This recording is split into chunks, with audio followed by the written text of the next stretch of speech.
Welcome to Orchard Online. My name is Russ. Orchard Online is the online experience of the Orchard Church. We're a family of churches that exist to grow deep in the love of Jesus and branch out to others with that love. And today, as we continue Revelation, I'm really excited about being here with my friend and coworker, Daniel Mejia. Daniel, why don't you introduce yourself a little bit and tell what you do for the Orchard? Yeah, like you said, my name is Daniel Mejia. I work at Soma Church. I'm the pastor there, and that's what I do for the Orchard. Work with the bilingual multicultural campus that we have. Okay, we're going to talk a little bit more about that church in a little bit because what the passage that we're talking about actually references something we talk about a lot at Soma, at our Soma church. And but you, how long have you been in the States now? 8 years, Yeah. 9 years. So how'd you get here to pastor a bilingual multicultural church in Tupelo, Mississippi? Yeah, I came to do an internship at the Orchard.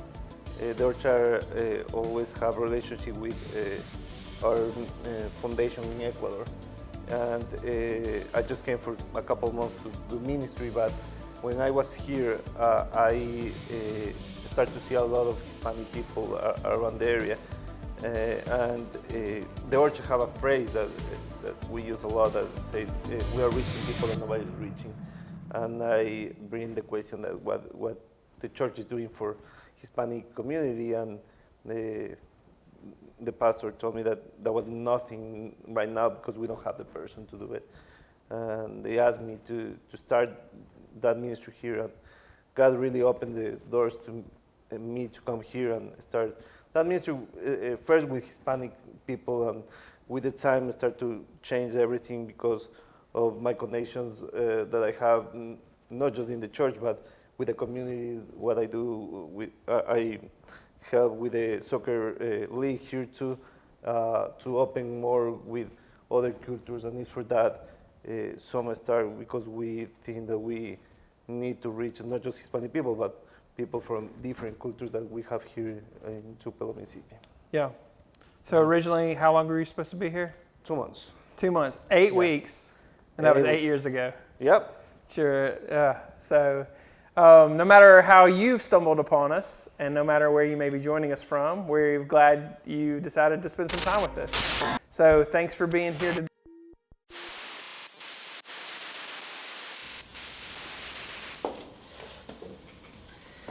What's up, y'all? Day 75. Things are looking up. You know, I thought I was going to have a bad day, but I'm not. Let me tell you why. There's this door-to-door salesman who came by, and he sold me a little wristband, a little bracelet. I was stoked. I was like, how much does it cost? He said, it's free. I said, that's great. Look, it's even got numbers on it. 999. Wait a second. 666. It's great, right on my wrist. What could go wrong? Good day.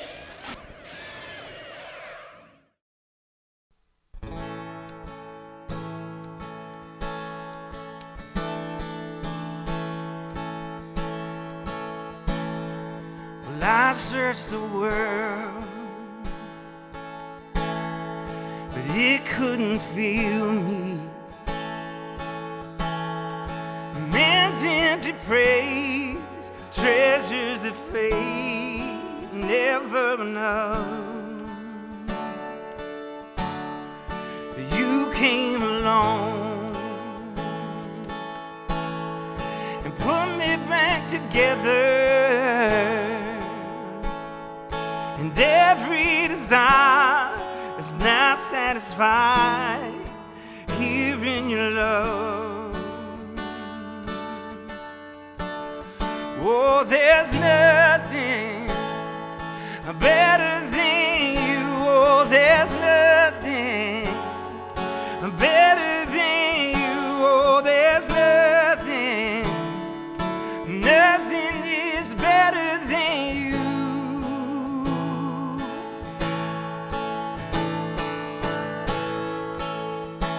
I'm not afraid, well, I'm not afraid to show you my weakness,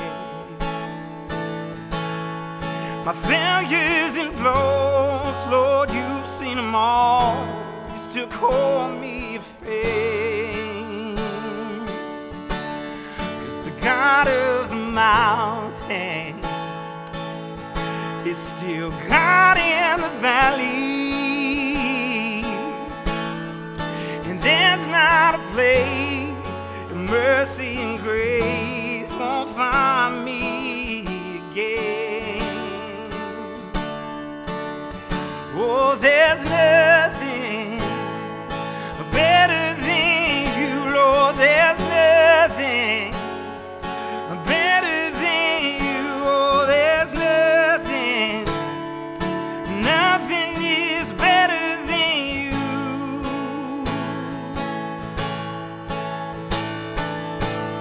You turn mourning to dancing.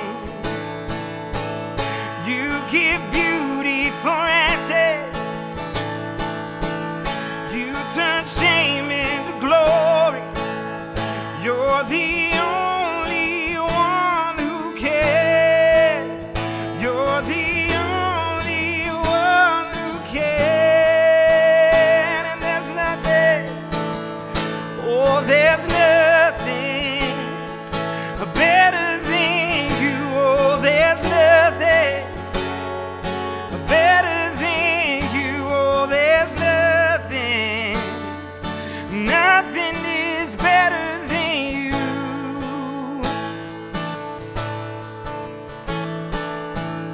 You turn mourning to dancing. You give beauty for ashes. You turn shame into glory.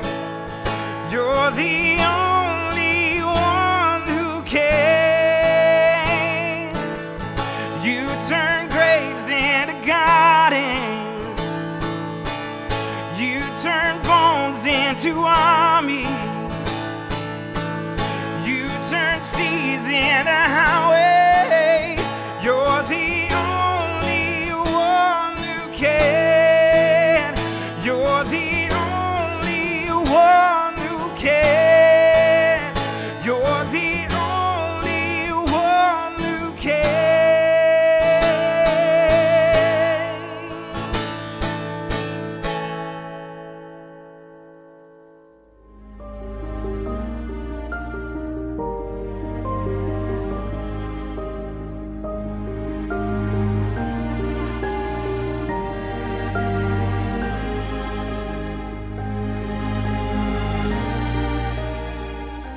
Then I witnessed in heaven an event of great significance.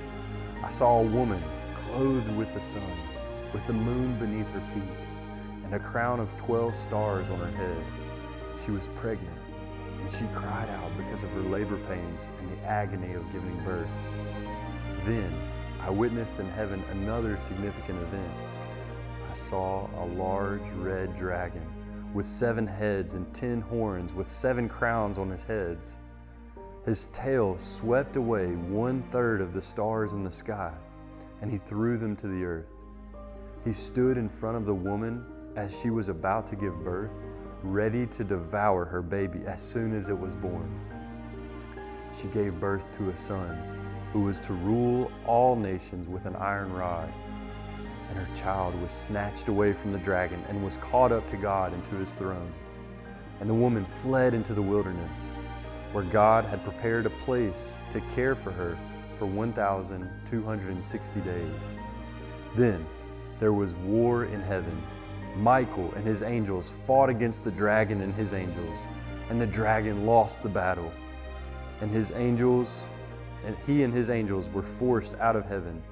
This great dragon, the ancient serpent called the devil or Satan, the one deceiving the whole world, was thrown down to the earth with all of his angels. Then I heard a loud voice shouting across the heavens, "It has come at last, salvation and power and the kingdom of our God and the authority of his Christ.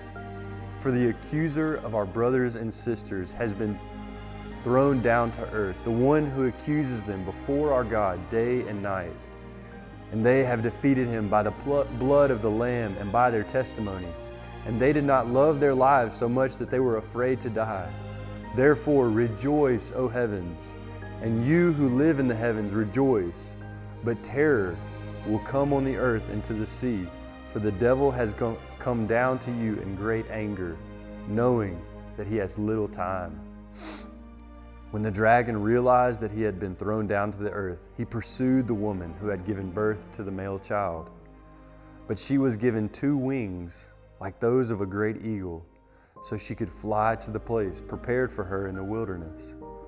There she would be cared for and protected from the dragon for a time, times, and half a time. Then the dragon tried to drown the woman with a flood of water that flowed from his mouth. But the earth helped her by opening its mouth and swallowing the river that gushed out from the mouth of the dragon. And the dragon was angry at the woman and declared war against the rest of her children, all who kept God's commandments and maintained their testimony for Jesus. Then the dragon took his stand on the shore before the sea. So Daniel, this weekend we're talking about Revelation chapter 7. We're getting to a point in Revelation where lots of stuff is, a lot of people read a lot of stuff and come up with a lot of ideas. So what I wanted to do today was talk to you a little bit, because I know you're going to be preaching this at Soma as well. So there's a couple words in that Revelation 7 passage that I want to talk about, or numbers and things like that. So the first one is tribulation. Mm-hmm. It's a scary word for some people. They know that means sort of like trial or bad things happening. What kind of does that mean, especially in this period of like Revelation? Yeah, like the Bible normally tells us different kind of tribulation during the Bible, but in chapter 7 especially, tells us things that are going to happen that are not really nice or good for people, and they need to leave that and they need to pass this time that it is going to be difficult.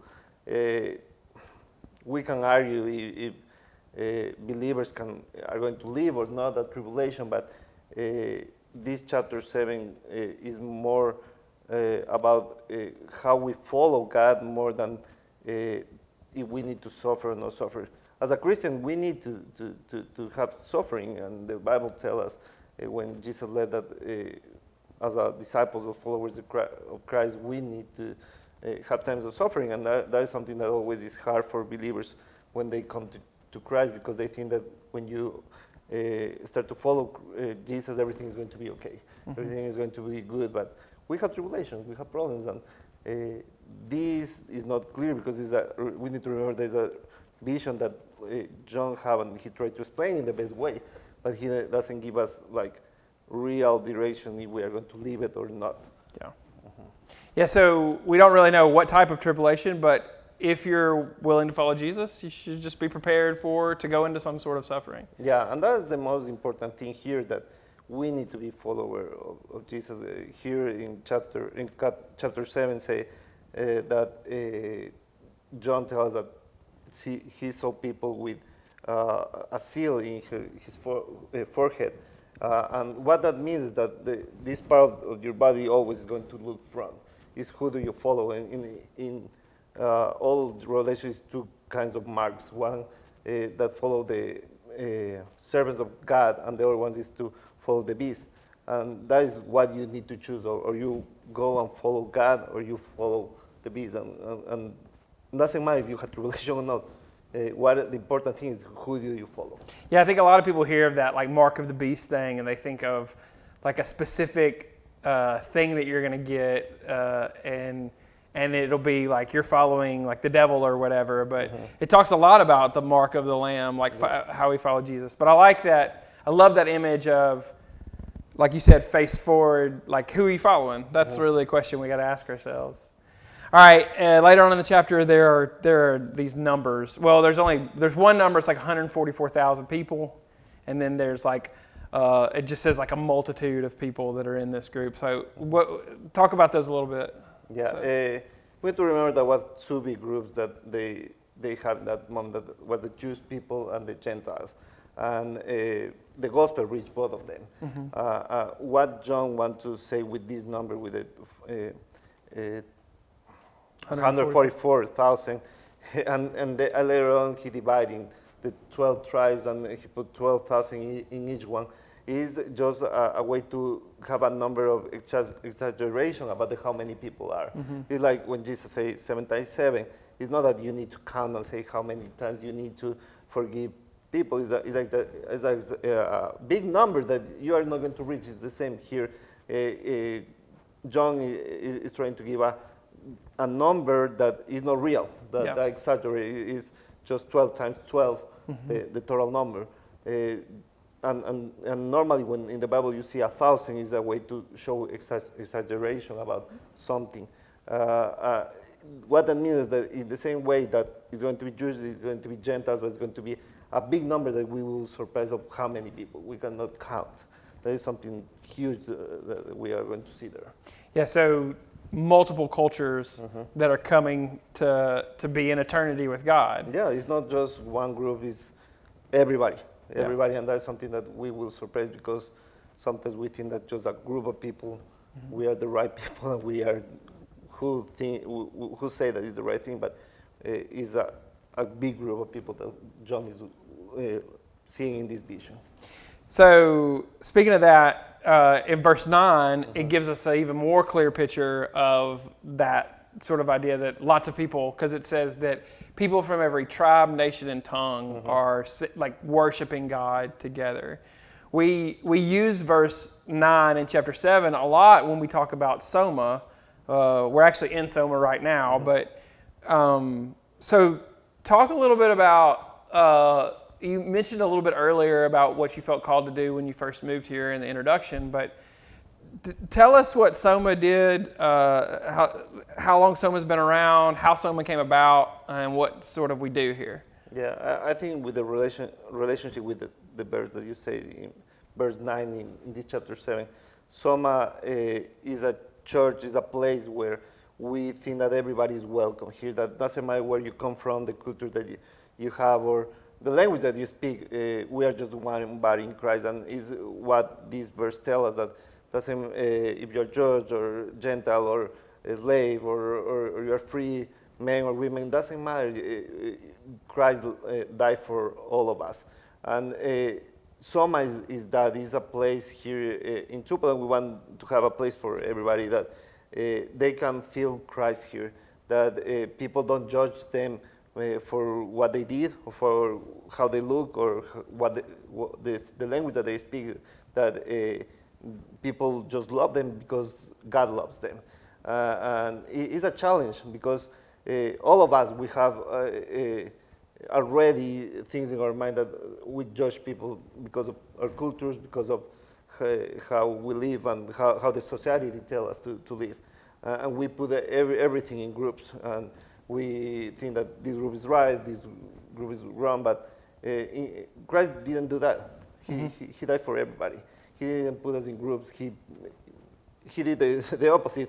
We were separate from the sin, but he brings us together in him, and that is what we are calling to do at Soma, bring all the people together to Christ and live together. And because in verse 9 it say that they are worshiping God. And we don't need to wait to heaven to do that. We can do that here. We just sometimes we put like walls between us to do that. Something that we can see just in the little kids. They don't know sometimes how to speak well. My son is 2 years old and he doesn't know how to speak well.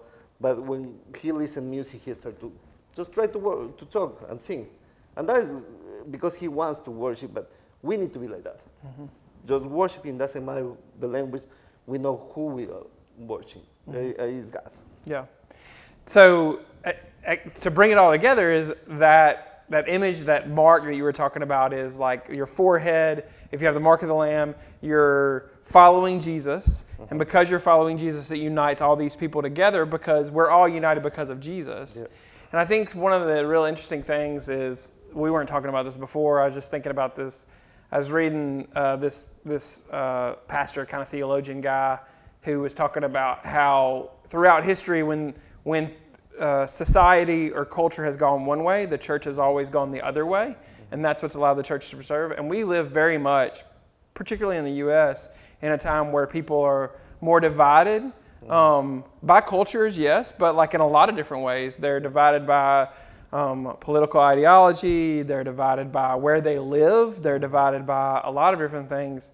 And I think the church as a whole, and I know what we're trying to do at Soma and at the Orchard family, is keep creating these communities where we all come together because of we are one. And we say this at Soma, we are one body. And I really love that idea. There's this thing that we say at the end of Soma at all our services that you want to do it. Yeah, we say we are Soma. We come from many cultures, but we are one body in Christ. Yeah. Yeah. And then we say it in Spanish. We say in Spanish that is somos Soma, venimos de diferentes culturas, pero somos un solo cuerpo en Cristo. I was gonna try to say it. You can but say that's it. Okay.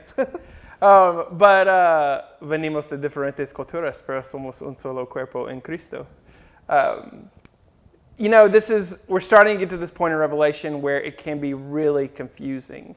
But the thing that's so powerful about these images is that, just remember, John is using this language in a vision that he has to communicate some real simple truths to us.